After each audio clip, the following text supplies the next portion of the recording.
Imagine this. You stroll through a gallery of mirrors, each one reflecting not your face, but the countless versions of who you could be, some radiant with triumph, others crumpled in silent defeat. You pause before the largest mirror, its surface rippling like water disturbed by a single drop. In that ripple, you glimpse yourself not as you are, but as you might become if you dared to alter the story written in invisible ink across your destiny. Here's the paradox. You clutch the belief that your fate is fixed, etched by blood, upbringing, genetics, or whispered omens, yet your every heartbeat pulses with the potential to rewrite those immutable lines. How can destiny be both a locked vault and an open canvas? How can you feel tethered to a script you never auditioned for, while simultaneously harboring the power to improvise every scene? You feel it, don't you? That low hum of unease beneath your daily rituals. Wake, work, sleep, like a subtle alarm clock you've learned to ignore. It vibrates when you confront a stranger's eye,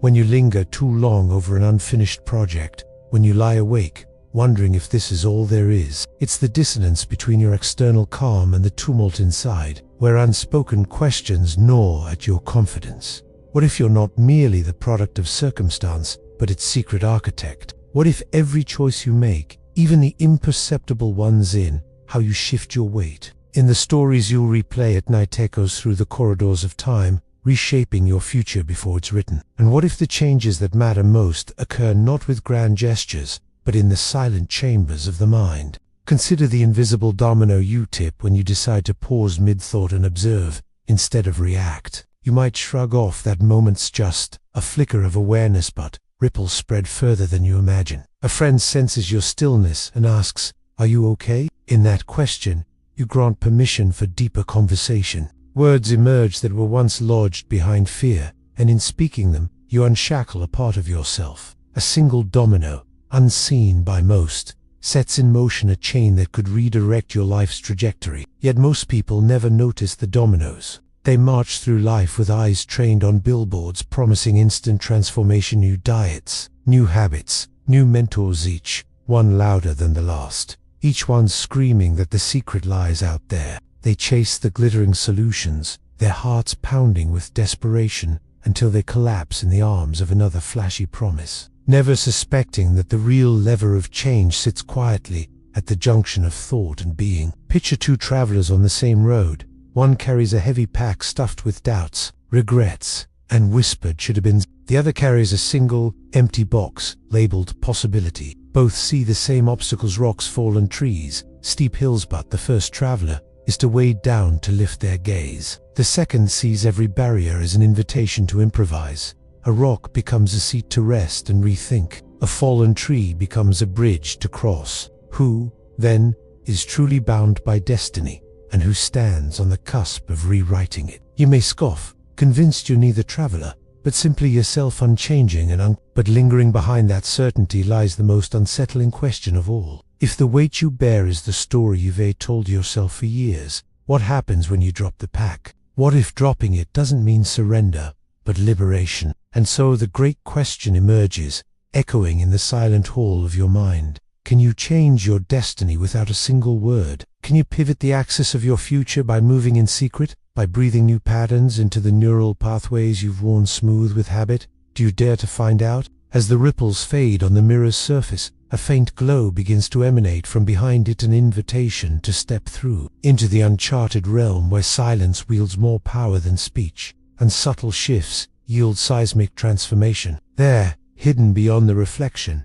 awaits the secret that defies every conventional teaching. But before you cross the threshold, you must first understand the problem you didn't know existed, the hidden force that keeps most travelers chained to their familiar pack of doubts. Only by exposing that force can you truly claim the power to change destiny without uttering a single word. And so, with your heart hammering, you turn away from the mirror and step toward the darkened corridor that stretches beyond your comfort. What lies ahead is neither easy nor spoken, but it is the only path to the quiet revolution of the self. Now, take a steady breath. The first key is within reach.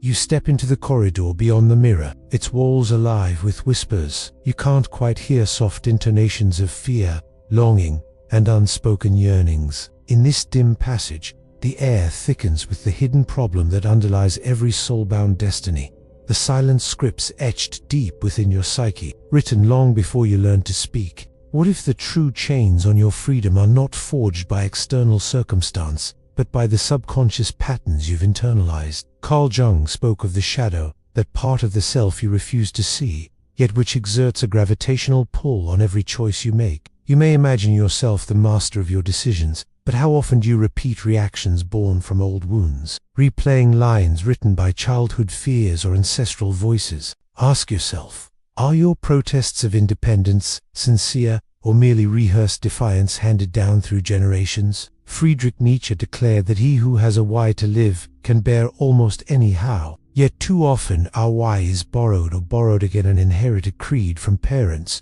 religions, or society's unspoken commandments. If you never pause to examine the why, how will you know which burdens you can bear and which suffocate your singular spark? When you drift from one impulse to the next, do you discern the origin of each motivation, or do you charge ahead, mistaking mobilized habit for genuine purpose? And then there is Arthur Schopenhauer's stark truth. Will is the essence of our being, but it is will enslaved by desire's ceaseless tide. You long for security, affection, recognition, each craving a tide that pulls you beneath, dragging you away from the shores of authentic self. You'd congratulate yourself on the goals you pursue, convinced they define you, yet behind each goal lurks a yearning you've never named.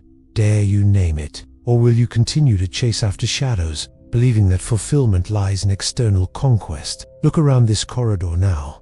The walls press in, not by bricks, but by the weight of inherited narratives. Aldous Huxley warned of brave new worlds that seduce with comfort, while erasing the soul's depth. Is your life any different? Are you not lulled by convenience, endless entertainment, curated identities, instant gratification that dulls the question beneath the hum of your devices? Who are you without distraction? Jean-Paul Sartre held that existential anguish arises when you confront the radical freedom of choice, the knowledge that each decision sculpts your essence. But most flee that anguish by submitting to roles: the dutiful child, the reliable worker, the loyal partner, roles that come with scripts and applause but leave no space for spontaneous creation. How often have you played your assigned part so well that you forgot the director's chair belongs to you? Viktor Frankl, who endured the concentration camps, found purpose not in the world's kindness, but in the act of choosing one's attitude amid suffering. He taught that when all is stripped away, the mind retains its sovereignty, and therein lies both terror and hope. If you have never truly suffered, or if suffering was but a distant echo, you may still be blind to the hidden fortress of your own making, walls fortified by avoidance, distraction, and the seduction of comfort. This hidden problem thrives in silence. It lurks in the reflexes, your thumbs scrolling endlessly, your mouth repeating safe platitudes, your mind returning to familiar anxieties. It thrives in the unexamined assumptions that work must be hard to be meaningful, that safety is found in sameness, that love is proven through sacrifice. You swallow these assumptions whole, and they settle in your gut like stones, immobilizing the alchemy of change. Consider how cognitive biases lock your perception into narrow channels. The confirmation bias whispers, see only what you already believe. The status quo bias murmurs, don't rock the boat, you might tip over. The sunk cost fallacy shouts, you've invested too much to quit now. Each bias is a silent jailer, fortifying your mental cells against the idea that deeper transformation is possible without massive upheaval. Neurology confirms these traps. Your brain favors neural pathways worn smooth by repetition. Every thought you think, every emotion you indulge, lays down a track until the mind's cart rolls effortlessly along the same grooves.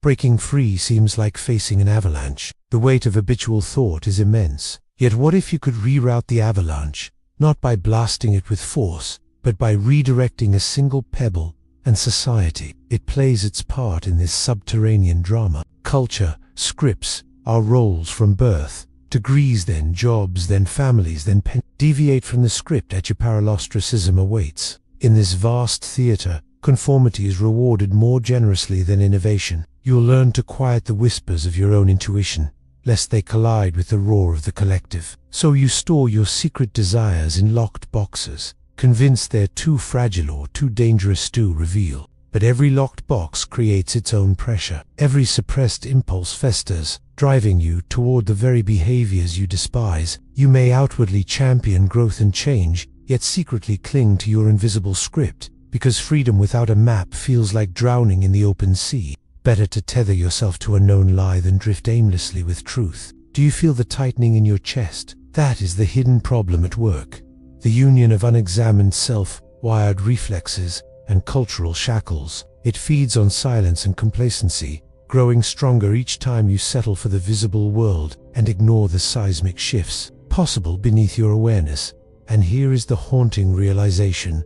Most never sense this hidden force. They mistake its chains for natural law, their own inertia for destiny. They whisper to themselves, "I would change if I could," even as they return to the same patterns day after day. Yet you have already stepped into the corridor of revelation. Awareness has cracked the first stone in the wall. Tension coils in your limbs because you sense consequences deeper than regrets over a missed promotion or a failed relationship. You sense that this hidden force shapes not only personal outcomes, but the arc of history itself, steering nations and civilizations with invisible currents of thought and belief. Now, at this threshold, prepare for the next descent into the unseen consequences wrought by these silent scripts. There, the stakes rise from personal liberation to societal transformation. If you believe the hidden problem is confined to your psyche, think again. The ripples spread far beyond. But to perceive those ripples, you must first acknowledge the underground river that carries them. Ahead lies the cartography of unseen consequences, where psychology, neurology, and culture converge to shape destinies in the shadows. Will you follow?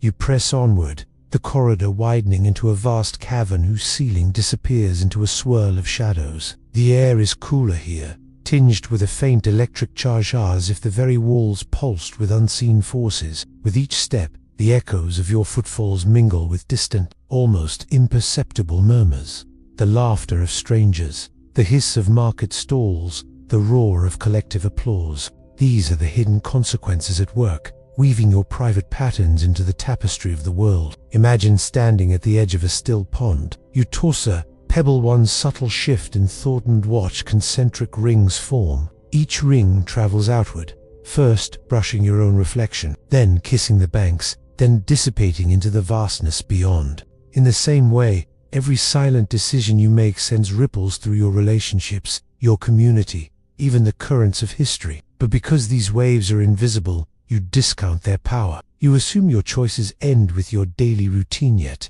they persist, amplifying in ways you'll never fully witness. Consider the bias known as the availability. You think you choose based on reason and evidence, but your mind defaults to what is most readily retrievable. The news stories that scream at you, the social media posts that flood your feed, the casual remarks you overhear at the coffee shop. These readily available snippets shape not only your beliefs, but also your mood, your empathy, your willingness to act. A fleeting headline about suffering nudges you toward compassion or numbs you with cynicism long after you've closed the browser tab. The consequence? A society that swings between empathy and apathy, steered by the headlines of the moment rather than by enduring principles. Neurology reveals a deeper layer. Your brain operates on energy economy, favoring established neural pathways like well-worn hiking trails. Each time you default to a habitual thought, "I'm not creative, I'll never change, that always happens to me," you reinforce the myelin sheath around those axons, making the pathway even more automatic. Over time, the landscape of your mind becomes a map of avoidance and limitation. The consequence is a personal reality so familiar you mistake its boundaries for the horizon of possibility. Now amplify that map across thousands, then millions, of individuals.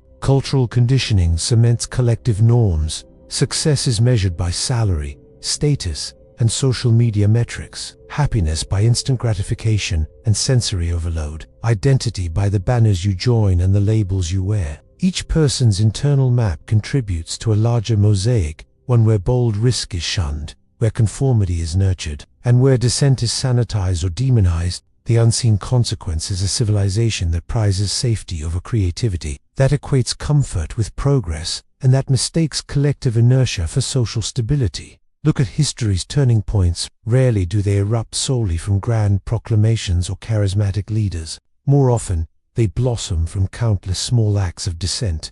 A writer refusing to paraphrase propaganda, a teacher daring to ask inconvenient questions, an artisan choosing quality over speed. These quiet rebellions ripples in the collective pondermus until the water's stillness shatters. But if most people never realize their subtle choices matter, those ripples never form. Perhaps the most insidious consequence lies in the feedback loops between individual and system. You believe you're shaped by society, yet society is merely the sum of millions of private minds. When you suppress a truth, an impulse to speak your mind, a longing to pursue an unconventional path, you deprive the collective of that nuance. In return, you absorb the collective's rigid expectations more deeply. It's a cyclical trap.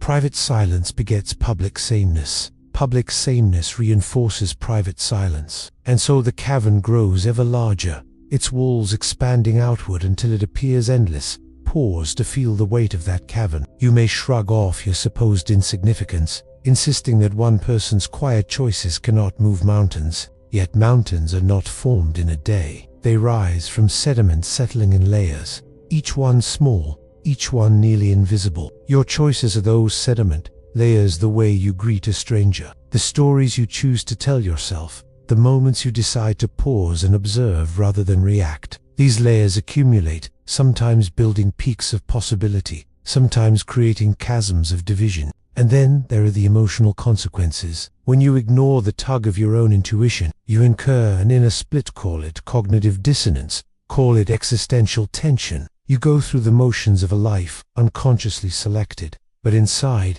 your essence rebels. Anxiety creeps in like water seeping through cracks. Depression pools in ignored corners. Relationships strain under expectations never fully voiced. You might mask these wounds with busyness, with superficial affirmations, but the deeper consequences linger, eroding your sense of authenticity and purpose. You may think, I'm only one person. The world's currents are too vast for my silent pebble to matter. But consider, the strength of an avalanche is born in the fall of a single snowflake. The impact of Greta Thunberg's first protest wasn't T.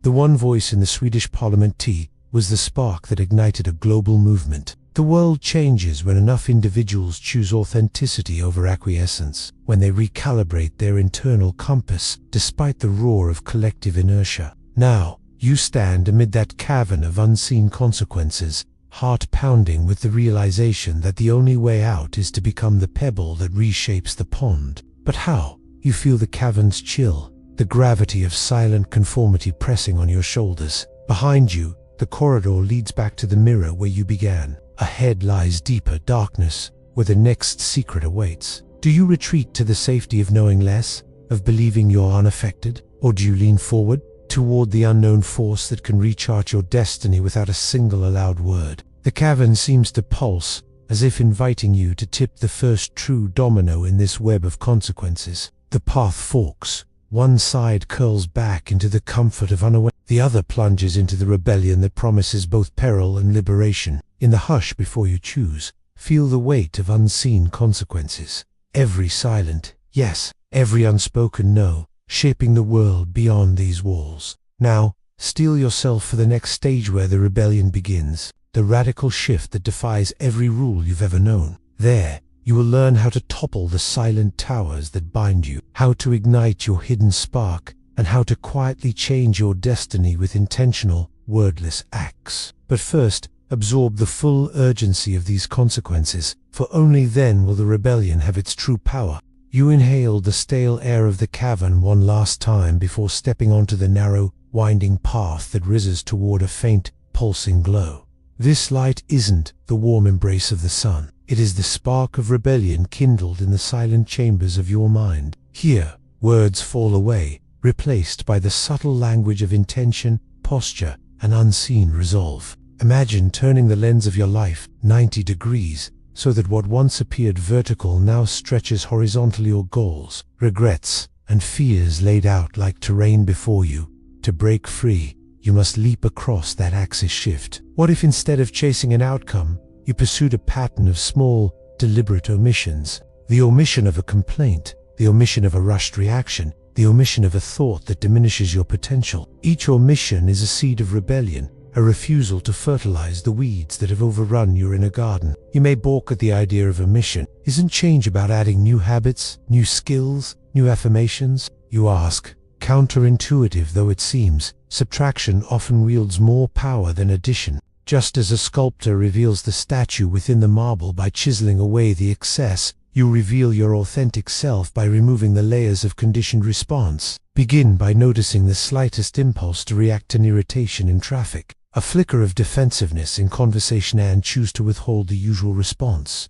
In that silent pause, you reclaim space. In that reclaimed space, your true intent whispers its commands. Rebellion isn't only a matter of thought, it courses through your body. You must incarnate the change you seek. Stand tall, chest open, shoulders, relaxed posture matters. Amy Cuddy's research on power poses shows that your physical stance influences your hormonal balance and your mind's sense of authority. Yet you need not shout in a boardroom. A simple shift, feet planted firmly, spine aligned, radiates to your nervous system that you accept responsibility for your destiny. As you walk into the next room, imagine each step forging a new neural pathway, each breath embedding the rebellion into your physiology. History is not shaped only by public speeches but by private rituals. Consider the poet Mary Oliver, who rose before dawn to watch the light inch across a pond, committing herself to witnessness rather than to publish. Or the Zen monks who sweep the temple grounds, not for cleanliness alone,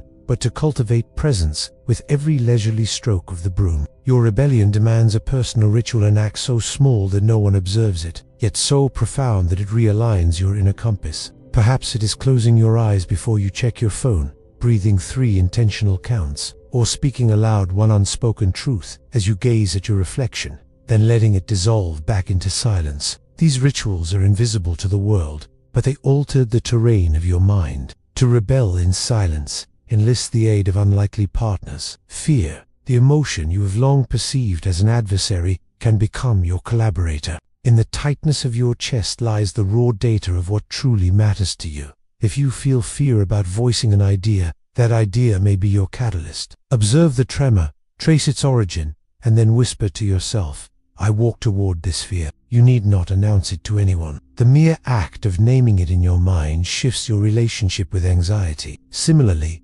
doubt, shadowy reflection of uncertainty, can guide. When you catch yourself hesitating, do not chastise the doubt. Instead, imagine it as a compass needle pointing to where growth and expansion beckon. Follow that trembling arrow, not with reasoned argument or elaborate planning, but by a simple gesture, a sketch, a line of code, a haiku, whatever fits your life's medium. In those micro-commitments, you declare war on the inertia that once held you captive. Look to those who reshaped their worlds without fanfare. Simone, while abandoned a secure teaching post to toil in factories, experiencing solidarity with laborers and forging a philosophy rooted in shared struggle. She never sought headlines, yet her written fragments continue to challenge our definitions of justice and attention. Or consider Bayard Rustin, the strategist behind the 1963 March on Washington, who operated behind the scenes, wielding organization and empathy rather than oratory fame. His silence in the limelight concealed an unshakable conviction that change arises from discipline, preparation, and moral clarity.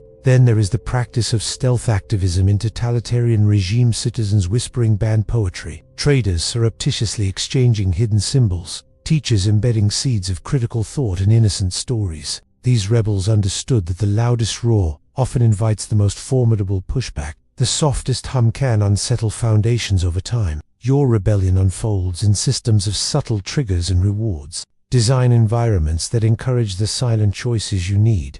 Remove the TV remote from the coffee table. Place a journal on your pillow each morning. Redirect your browser to a blank page instead of social media. Each adaptation is an ally to your silent revolution. Then establish micro-feedback loops. Pause each evening to note one moment when you withheld an old pattern, and one moment when you embraced a new impulse. Record it in a private journal. One else needs to read it and witness the gradual accumulation of quiet victories. As your body remembers the new posture, as your rituals anchor your presence, as fear and doubt become guides, you will notice subtle detours in your path. An unexpected conversation, a book that appears at just the right moment, a choice that feels both terrifying and exhilarating. These are the ripples of your rebellion, perhaps unnoticed by others, but unmistakable to the core of your being. And here's the final defiance. None of this requires a manifesto, a social media campaign, or a declaration. Your revolution is silent because it avoids the traps of external validation. Each unseen act is a message sent into the fabric of reality, reweaving the threads of your destiny. Now, as you stand on this newfound ridge, the valley of your former unawareness spread behind you, the final illumination awaits. Ahead lies a truth so profound that it will reshape every drop of experience into gold. But before that revelation, pause to feel the power of your rebellion too. Honor the courageous whispers you've coaxed into being. Only then will the ultimate truth emerge, clear and undeniable. Imagine this. At the center of a vast cathedral built from your silent intentions stands a single, unadorned pillar, its surface worn smooth by unseen acts, its presence unspoken yet undeniable. This is the ultimate truth, that every silent omission, every embodied intention, every ritual whispered in solitude has converged into one revelation. Your consciousness is the architect of reality, not metaphorically, literally. The world you move through is perception made form. What you attend to in silence shapes the unfolding script of your life, drawing events, people, and outcomes like constellations to a hidden gravity. This is no vague notion of mind over matter, but a radical inversion of causality. It is your inner awareness, not loud declarations, that shifts the arc of destiny. Recall the mirrors from the beginning, infinite versions of you, trapped in reflections of a fixed fate. But now, see beyond them. Your image dissolves into formless light, because you have become both sculptor and marble, lens and landscape. The paradox is resolved. Destiny is not a wall or a canvas, but the dance between your inner stillness and the world it bends. All ancient wisdom converges here. What you attend to, even in silence, grows. The Buddha spoke of suffering birthed by attachment, but it is attention's attachment, the clinging focus on certain thoughts or sensations, that spins the thread of your reality. The Christian mystics sought his psyche, not silence for its own sake, but stillness of gaze. Where you place your attention, you place your life. Modern science catches up. Neuroplasticity proves that repeated focus rewires the brain's structure and chemistry. The reticular activating system filters your reality, letting in what you silently decide matters. Focus on fear, and your brain floods with alerts. Focus on opportunity, and your reality shifts to seek alignment. Your silence programs your perception. Time to unravels. You thought it a straight arrow, birth to death. But in the cathedral's hush, you see time as pliable, bent by presence. A single breath of awareness stretches a second into eternity. Distraction compresses hours into a blur. Each moment of attention is a needle threading past and future into something new. Two people live the same day. One sees only tasks. The other sees a hidden choreography of meaning. Their destinies diverge not by fate, but by the quality of their attention. By anchoring your presence in silence, you stitch open doorways to latent realities. You have entered into an unspoken covenant.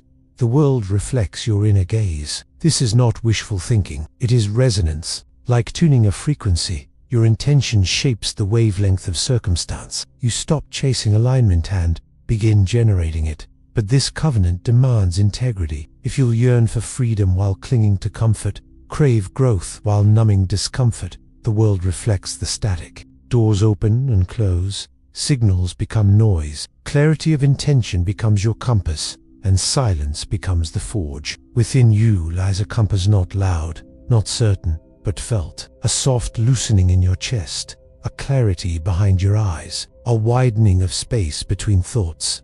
This is authenticity. It has guided mystics, rebels, and visionaries. You've only misplaced it beneath the noise. Now, you house it in stillness. Each breath that returns you to this compass strengthens the pattern.